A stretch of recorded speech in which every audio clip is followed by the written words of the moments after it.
प्रभू येशू ख्रिस्ताच्या मधुर आणि गोड नावामध्ये आपल्या सर्वांचं मी Rohin Ashok Pradeep Gaikwad assistant pastor Bible church आपलं स्वागत करीतो.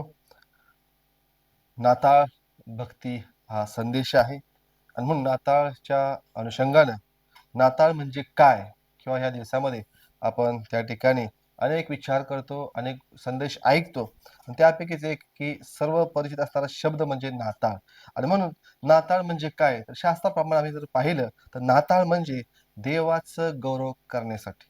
नाताळ देवाचं गौरव करण्यासाठी आणि शास्त्र बघा आपण त्या ठिकाणी निवडलेला आहे तो म्हणजे लूक याचा 2 अध्याय आणि 14 वचन. ऊर्ध्वलोकी देवाला गौरव आणि पृथ्वीवर मनुष्यास शांती, त्याचवर त्याचा प्रसाद झाला आहे, त्या मनुष्यास शांती. लूक 2:14.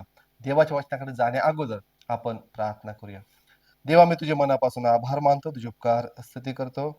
ख्रिसमस, नाताळ ह्या संदेश आम्ही ऐकत असताना नाताळ म्हणजे देवाचं गौरव करणं हा संदेश आम्ही ऐकत असताना तुझ्या वचनाकरता आम्हाशी बोल. तुझी इच्छा, तुझी योजना तुझ्या प्रिय मंडळीला, श्रोतेकरांना तो आज समजावून सांग.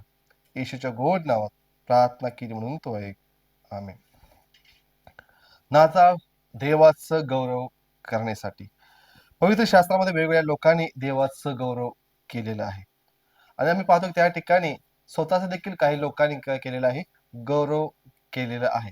आणि त्याच्यामध्ये आम्हाला ख्रिसमसच्या जे आम्ही शास्त्रभाग वाचतो, ऐकतो, मत्तई, मार्क, लूक, योहान यातील जे पहिली शास्त्रभाग आहेत 1 ते 2 आणि 2 ते 3 या दरम्यान त्या ठिकाणी कैसर ऑगस्ट तो देखील रोमी सरकारचं काय करत आहे, त्या ठिकाणी गौरव करत आहे. त्या ठिकाणी यहुदी लोक आहेत, ते सुद्धा नावनिशी लिहून जात असताना आपल्या पूर्वजांच्या गावी जात आहेत आणि तो देखील त्यांना एक प्रकारचा मान आणि सन्मान आहे. ते त्याच्यासाठी काय आहे, गौरव आहे, भूषण आहे. मरिया आणि योसेफ ते सुद्धा गौरव करत आहेत, पण कुणाचं? देवाच. मेंढपाळ आहे त्या ठिकाणी, ते सुद्धा गौरव करत आहेत. कुणाचं? देवाचं. त्या ठिकाणी देवदूत आहेत, देवदूत कोणाचं गौरव करत आहेत? ते सुद्धा देवाला गौरव देत आहेत. आणि पाहतो की त्या ठिकाणी काही लोक स्वतःच गौरव करत आहेत आणि काही लोक देवाचं गौरव करत आहेत. आणि म्हणून नाताळ म्हणजे काय, तर गौरव करणं आहे. पण ते गौरव आम्ही कुणाचं करतो ह्यावरती आमचा नाताळ योग्य प्रकारे होणार आहे. आमचा नाताळ योग्य प्रकारे आशीर्वादित होणार आहे. आणि म्हणून तुम्ही कोणाचं गौरव करणार आहात? आम्ही कोणाचं गौरव हे नाताळच्या दिवसामध्ये करणार आहोत? आज नाताळचे गौरव कशामध्ये आहे? आपलं गौरवाचं केंद्र कशामध्ये आहे? यशिया त्या ठिकाणी असं म्हणतो, ज्यास माझे नाम दिले आहे त्यास घेऊन या आणि त्या सर्व लोकांनी माझं काय करावं? गौरव करावं. यशाद्वारे देव लोकांना त्या ठिकाणी सांगत आहे की तुम्ही सर्व या आणि माझं काय करा? गौरव करा. नाताळ म्हणजे देवाला गौरव देणं आहे आणि त्या ठिकाणी देवदूत तेच करत आहेत. ते म्हणत आहेत, ऊर्ध्वलोकी देवाला गौरव. आणि म्हणून आता आपण शास्त्रातून जाणून घेण्याचा प्रयत्न करूया की काही लोकांनी कोणाचं गौरव केलं आणि त्याचा परिणाम त्यांच्या जीवनावरती काय झाला. काही लोकांनी देवाचं गौरव केलं आणि त्यांच्या जीवनामध्ये देवाचे आशीर्वाद कसे आले ते आज आपण पाहण्याचा प्रयत्न करूया. हेरोद, पहिली गोष्ट आपण पाहूया त्या ठिकाणी हेरोद राजा. आता त्या ठिकाणी मत्तई याचा 2 अध्याय 1 ते 12 वचन आपण जर वाचलं, मत्तई 2 1 ते 12, ज्ञानी लोक इष्ट दर्शनाला जायला त्या ठिकाणी निघालेले आहेत आणि त्यांना वाटलं की राजा ज्यावेळेस जन्मावयास येणार आहे तो कुठे जन्मणार, तर तो वाड्यामध्ये, राजवाड्यामध्ये जन्मणार. आणि त्या ठिकाणी ते लोक राजवाड्याकडे गेलेले आहेत आणि त्या ठिकाणी हेरोद आहे आणि त्या ठिकाणी हेरोदाचं व्यक्तिमत्व आम्हाला पाहावयास मिळतं. त्या ठिकाणी तो घाबरला, तो घाबरला. मी राजा असताना असा दुसरा राजा कोण जन्मावयास येत आहे? आणि म्हणून हेरोदाचं व्यक्तिमत्व आपण आज समजून घेण्याचा प्रयत्न करूया. हा जो हेरोद होता, यहुदी लोकांना त्यानं सभास्थान बांधून दिलं होतं, ज्याला सिनोगॉग म्हणतात.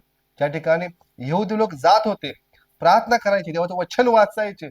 असं हे सभास्थान बांधून देणारा, यहुदी लोकांना आपल्या बाजूने करणारा, स्वतःचा गौरव करण्यासाठी हा हेरोद त्या ठिकाणी आम्हाला दिसतो. दुष्काळाच्या प्रसंगी सोन्याची परात मिरवून, सोनं विकून गरिबांना, लोकांना त्याने काय केलं होतं? दान धर्म केलेले होते. सर्व देशात त्यानं काय केला होता? कर देखील माफ केलेला होता. येणारा मसीहा मीच आहे. I am the emperor. त्या ठिकाणी तो सांगत होता. वळणाच्या वेळी ज्यावेळेस वळणाचा सण असायचा त्यावेळी हा त्या ठिकाणी लोकांना पैसे वाटण्याचं काम करायचा. लोकांना, यहुदी पुढाऱ्यांना, अधिकाऱ्यांना आपल्या बाजूनं हा करत होता. का? त्याने काय करावं? माझं जो मी हेरोद आहे, हेरोदाचं काय करावं? गौरव करा. पण हाच हेरोद तितकाच क्रूर देखील होता. एक बाजू आपण पाहिली चांगल्या गोष्टी केलेल्या आहेत, पण दुसरी बाजू अतिशय क्रूर आहे. संशयी होता, तो खुनी होता, अविश्वासू होता. त्याची पत्नी मरियामी, सासू अलेक्झांड्रा, मोठा मुलगा अँटिपीटर, 2 लहान मुलं, या सर्वांची त्याने काय केली होती? हत्या केली होती. एका बाजूला दानधर्म केले होते, लोकांना मदत केली होती. त्याच एका बाजूला त्यानं आपल्या कुटुंबातील लोकांची हत्या केली होती. 2 वर्षाच्या आतील मुलांची त्याने काय केली होती? कत्तल देखील केली होती. त्याला वाटलं की आता जो येणारा राजा आहे, आपण काय करूया? 2 वर्षाच्या आतील लोकांना, जी लेकरं आहेत, त्यांना काय करू आपण? मारून टाकू. हेरोदाविषयी इतिहासामध्ये असं लिहिलेलं आहे, it was safer to be Herod's dog than Herod's son. त्याचा अर्थ असा आहे की हेरोदाचा पुत्र होण्यापेक्षा त्याचा कुत्रा होणे जास्त सुरक्षित असणं आहे. हेरोदाचा पुत्र होण्यापेक्षा त्याचा कुत्रा होणं अतिशय सुरक्षित असं आहे. इतका भयंकर असा हा हेरोद होता, इतका क्रूर असा हा हेरोद होता. पण देवाची इच्छा जाणली नाही, देवाचं गौरव देवाला दिलं नाही. आणि मग काय झालेलं आहे की आम्ही पाहतो त्याचा शेवट भयानक झाला. किडे पडून तो मेलेला आम्हाला पाहावयास मिळतं. आणि मग शास्त्र देखील सांगतं, हेरोदाच्या खमीराविषयी सावध असा. हेरोदाच्या खमीराविषयी सावध असा. आज ते खमीर अनेक ठिकाणी आम्हाला पाहावयास मिळतं. स्वकेंद्रित, माझं गौरव, माझं त्या ठिकाणी नामकरण झालं पाहिजे, मला उंच केलं पाहिजे, मी जे सांगतो तेच ऐकलं पाहिजे. मग एका बाजूला चांगल्या गोष्टी करायच्या आणि एका बाजूला वाईट गोष्टी करायच्या. अशा गोष्टी आम्ही देवाच्या बाबतीमध्ये करू शकत नाही. जर मी देवाचे आहे, जर मला आता योग्य प्रकारे साजरा करायचा आहे, तर आम्हाला फक्त आणि फक्त त्याचं गौरव करणं अतिशय महत्वाचं आहे. येशू म्हणतो, जर कोणी माझ्या मागे येऊ पाहतो तर त्याने आत्मनिग्रह करावा व आपला वधस्तंभ उचलून घेऊन मला अनुसरावे. नाताळमध्ये आम्ही येशूकडे कसे आलेलो आहोत? नाताळमध्ये मी येशूकडे कसं आलेलो आहोत? आणि म्हणून आम्हाला येशूकडे येण्याची गरज आहे. देवाचं गौरव करण्याची गरज आहे.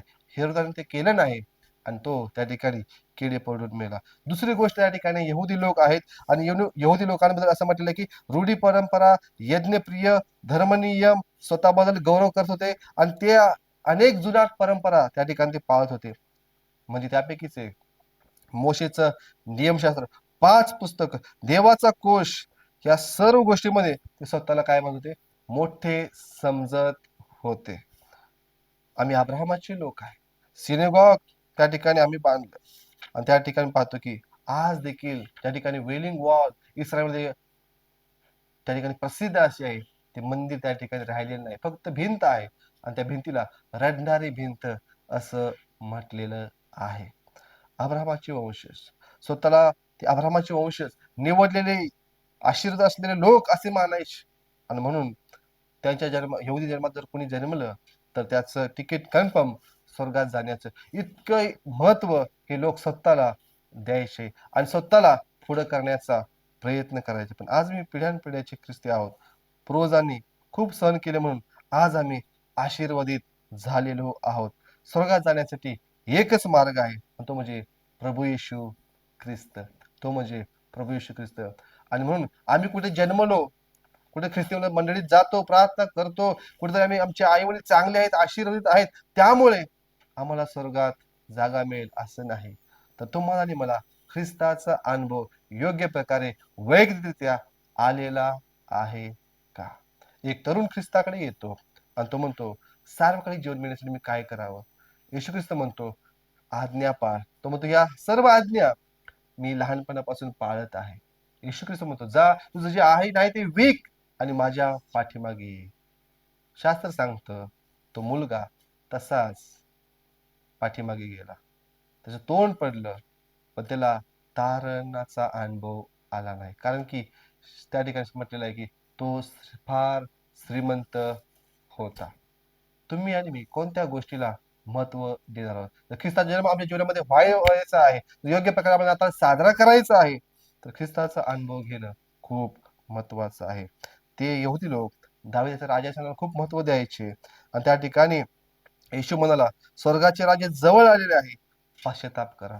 स्वर्गाचे राज्य जवळ आलेलं आहे. येशूचा पहिला संदेश हाच होता भूतलावरती लोकांसाठी, पश्चाताप करा, स्वर्गाचं राज्य जवळ आलेलं आहे. आज येशू ख्रिस्त येण्याची त्या ठिकाणी खूप अनेक गोष्टी घडत आहेत. त्यानुसार त्याचं येणं जवळ आलेलं आहे आणि कदाचित तोच म्हणत असेल की पश्चाताप करा, कारण स्वर्गाचं राज्य जवळ आलेलं आहे. आणि मग जर आम्हाला देवाचं गौरव करायचं आहे नाताळच्या दिवसामध्ये, तर आम्हाला आमच्याद्वारे आपण ते करू शकत नाही. फक्त आणि फक्त देवाची इच्छा, देवाची योजना पवित्र शास्त्राद्वारे आम्ही समजून घेऊया आणि त्यानुसार आपण योग्य प्रकारे नाताळ साजरा करू, तर तो नाताळ देवाचं गौरव झाल्याशिवाय राहणार नाही.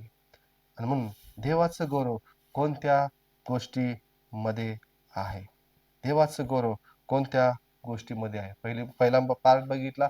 पार्टमध्ये त्या ठिकाणी यहुदी लोक आहेत, त्या ठिकाणी पाहतो की त्या ठिकाणी दाविदाचं राजासन आहे, अब्राहमाचे वंशज हे लोक आहेत. आणि आता दुसऱ्या भागामध्ये देवाचं गौरव कोणत्या गोष्टीमध्ये आहे?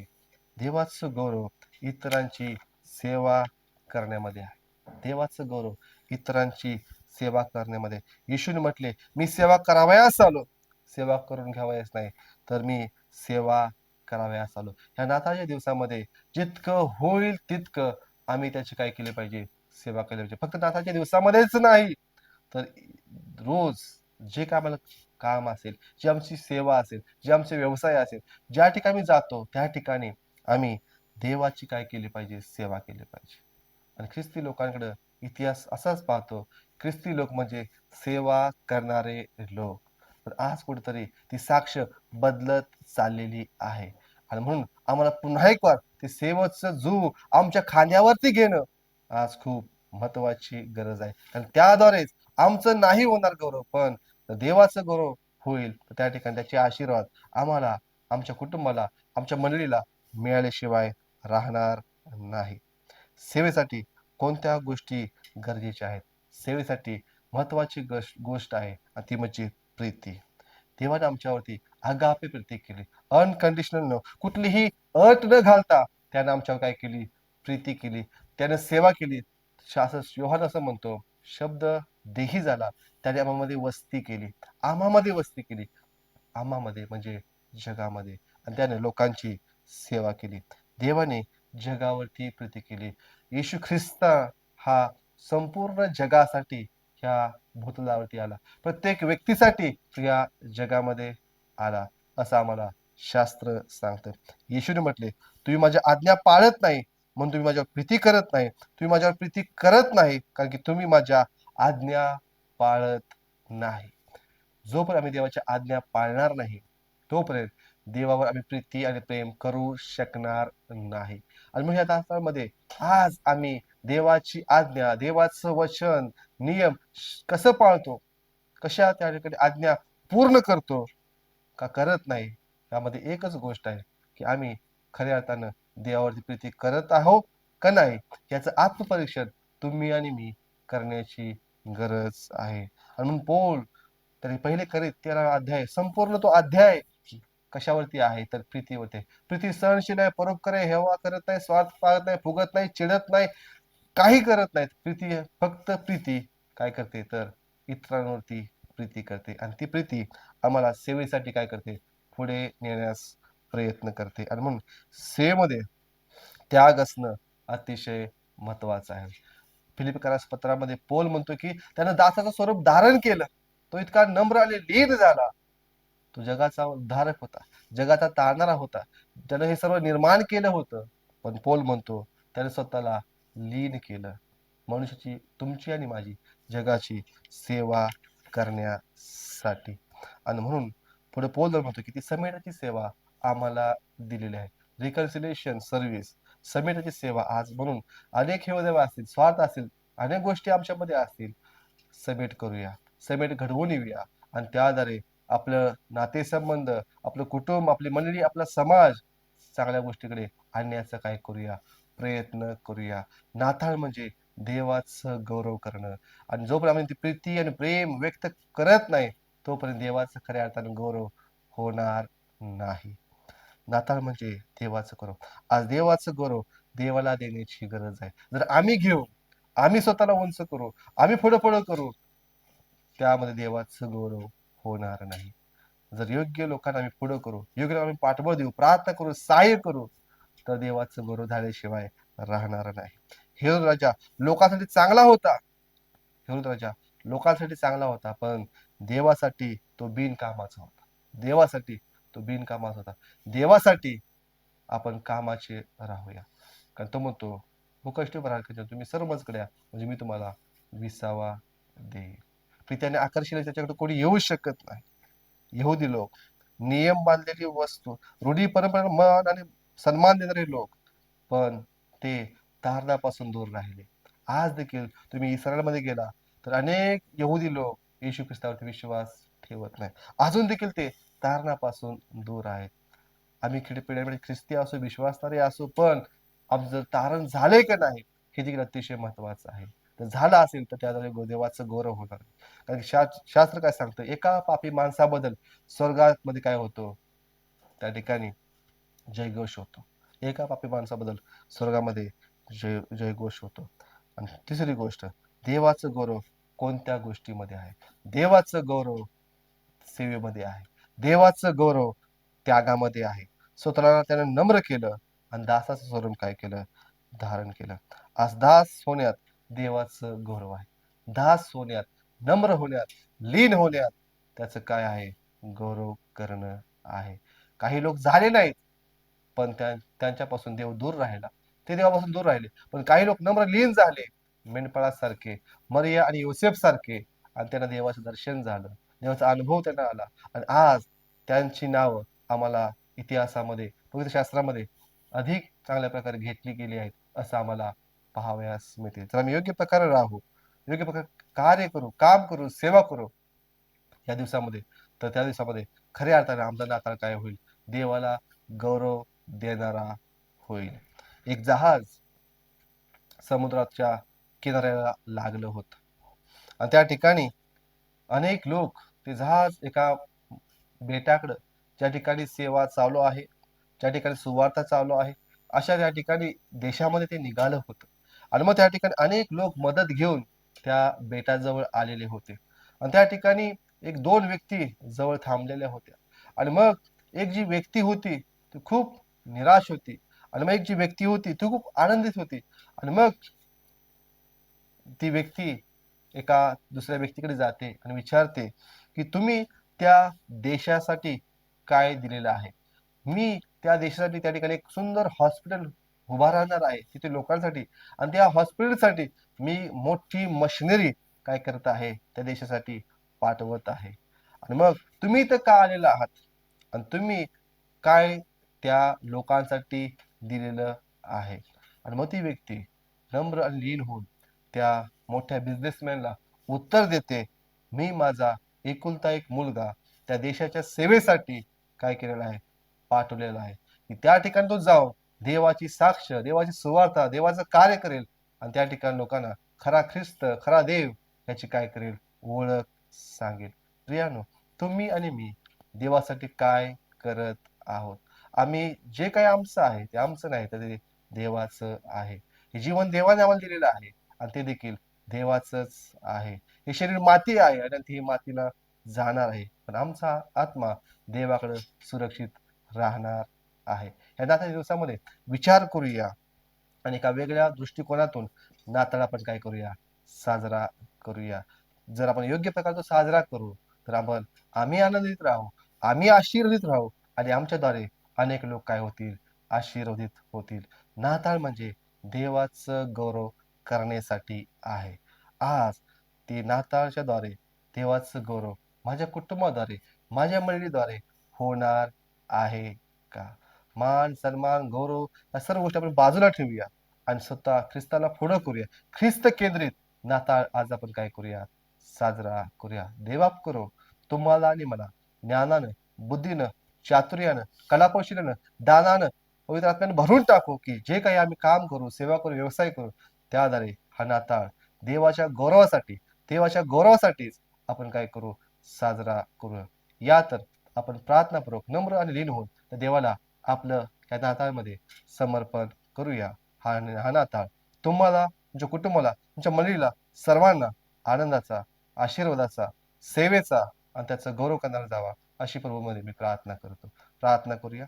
स्वर्गीय देव, आम्ही तुझ्या मनापासून आभार मानतो, तुझे उपकार स्तुती करतो. तू आमचा जिवंत देव आहेस.